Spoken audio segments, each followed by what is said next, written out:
Imagine करो कि अगर कोई भी पार्टिकल है जो एक दूसरे से अरबों किलोमीटर दूर और उनके बीच कोई इनविजिबल वायर है जो एक दूसरे से जुड़ा है और एक दूसरे की इन्फॉर्मेशन को ट्रांसफर कर रहा है। जब भी एक पार्टिकल इफेक्ट हो तो दूसरा पार्टिकल तुरंत फील कर लेगा कि पार्टिकल में क्या हुआ। तो आप बिलीव करोगे नहीं ना, पर ये रियल, ये वो साइंस का सीक्रेट है जो दुनिया के सबसे बड़े साइंटिस्ट सर अल्बर्ट आइंस्टाइन को सोचने पर मजबूर कर। तो चलिए जानते हैं इस वीडियो में कि what is quantum entanglement. Let's start our video.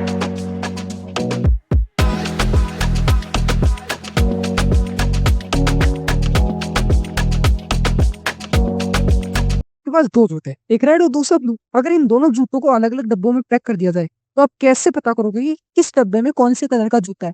पर अगर आपको मौका मिले कि एक डब्बे को खोलकर आप चेक कर सकते हो कि कौन से कलर का जूता है, और अगर उस डब्बे को खोलने पर आपको रेड जूता मिला तो आपको तुरंत पता चल जाएगा कि दूसरे डब्बे में डेफिनेटली ब्लू जूता है। यानी कि एक इन्फॉर्मेशन की मदद से हमें ये पता चल रहा है कि दूसरे डब्बे में क्या चीज है। यानी कि एक डब्बा दूसरे डब्बे से इंटरलिंक है। इसी को तो हम कहते हैं एंटेंगलमेंट। और इसी आइडिया के चारों तरफ हमारा क्वांटम एंटेंगल पूरी तरीके से वर्क करता है। हमारे आसपास की पूरी दुनिया न्यूटन के लॉज पर काम करती है। हमें सब चीजें समझ भी आती है और लॉजिकल भी लगती है, जिसे हम क्लासिकल मैकेनिक्स भी बोल सकते हैं, जो आपको प्रकृति से जुड़े हुए उसके पूरे नियमों को अच्छी तरीके से जान समझाती है। पर उन छोटी चीजों का क्या, जो मैं आंखों से नहीं थी पर कितनी छोटी। अगर हम बॉल पेन के पॉइंट को ले तो उसमें आने वाले billion and trillions of electron के बराबर की साइज का एक इलेक्ट्रॉन ले तो क्या वो इतनी छोटे पार्टिकल्स पे क्लासिकल मैकेनिक्स को फॉलो करता है। तो चाहे आप मानो या ना मानो, पर इसका जवाब है बिल्कुल ना। क्योंकि क्लासिकल मैकेनिक्स के नियम सब एटॉमिक पार्टिकल्स पर काम नहीं करते, पर उनकी मदद से हम कुछ रिजल्ट जरूर निकाल सकते हैं। पर ज्यादातर नियम फेल हो जाते हैं। जब चीजें सब एटॉमिक पार्टिकल की तरह छोटी हो जाए तब काम आती है क्वांटम मैकेनिक्स। क्वांटम मैकेनिक्स बहुत ज्यादा कॉम्प्लेक्स होती है। तब ये चीजें काफी कॉम्प्लेक्स हो जाती है। तब ये सब चीजें लॉजिक से बाहर निकल जाती है।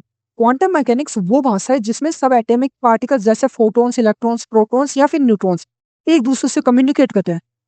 अब जितना भी मैंने आपको समझाया वो एक जनरल आइडिया है। तो बढ़ते हैं आगे की डिटेल की तरफ। और जितना भी मैंने आपको समझाया वो एक जनरल आइडिया है, तो बढ़ते हैं आगे की डिटेल की तरफ। पर एक एग्जाम्पल और मान लीजिए, अगर आपसे आपका कोई नाम पूछे तो आप उससे सीधा सीधा अपना नाम बता दोगे, चाहे वो आप गलत बताओ या सही बताओ। पर अगर आप किसी और प्लेनेट पर चले जाओ जहां पर जीवन लाइफ एग्जिस्ट करती हो, तो आप अपने बारे में जानकारी मांगी जाए तो आप क्या कहोगे कि मैं धरती से इस नाम का इंसान हूँ। तो ये बात भी हमें लॉजिकल लगती है।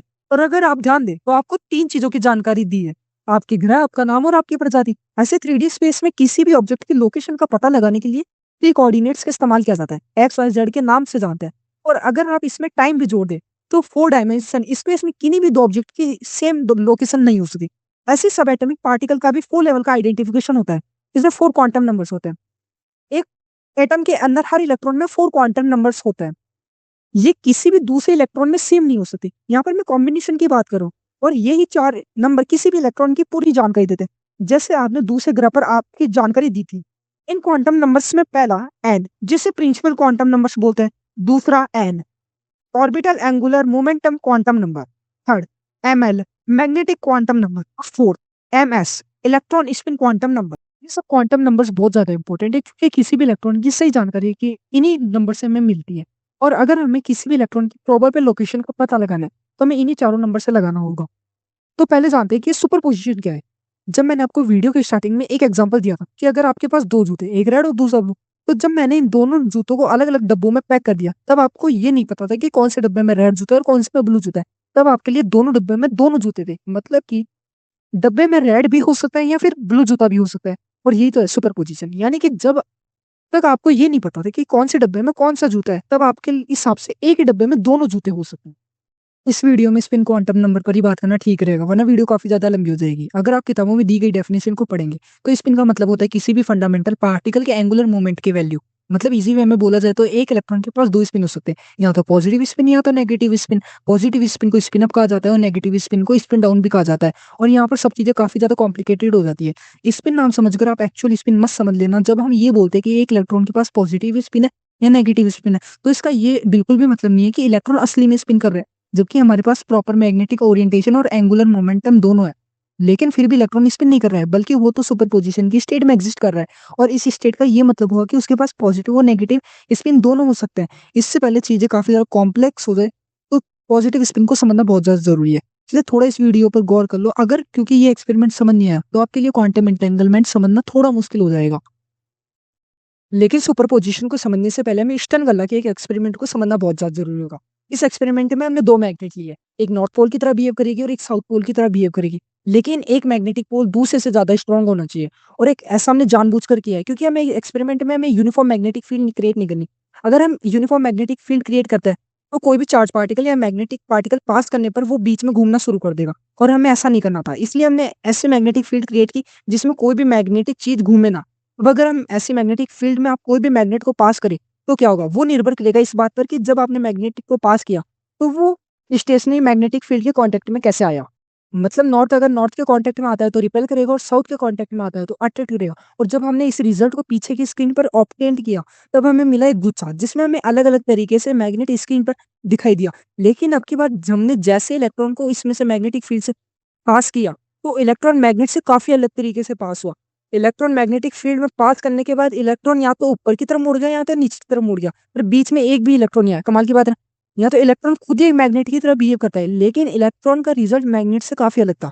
और यहाँ से मिली हमें इलेक्ट्रॉन की 2 ओरिएंटेशन, एक अप और एक डाउन ओरिएंटेशन और इसी अप डाउन ओरिएंटेशन को स्पिन कहते हैं।